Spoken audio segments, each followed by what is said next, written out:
Kembali merebaknya kasus babi terjangkit virus African Swine Fever (ASF) di sejumlah tempat, membuat instansi terkait di Denpasar melakukan langkah antisipasi.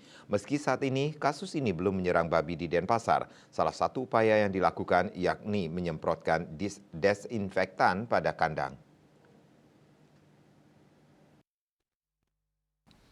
Kepala Dinas Pertanian Kota Denpasar Ana Agung Gede Bayu Brahmasta mengatakan hingga saat ini di Denpasar belum ditemukan kasus terkait ASF.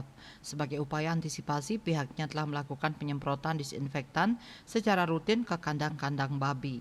Di bagian lain, pihaknya masih melakukan vaksinasi PMK yang menyasar sapi sekaligus ternak babi. Dengan kandang yang bersih diharapkan kasus ASF tidak ada lagi karena memang dari tahun ke tahun sudah melakukan vaksinasi.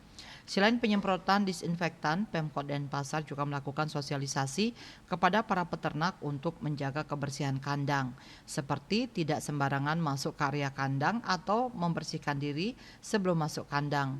Di Kota Denpasar sendiri dikatakannya ada populasi babi sekitar 5.000 ekor. Jumlah tersebut mengalami perubahan berhubung dengan masa panen dan pembibitan para peternak. Demikian dia menegaskan hingga saat ini kondisi ternak babi di Denpasar masih aman, belum ada temuan kasus ASF. Asmara Putra Bali Pos melaporkan.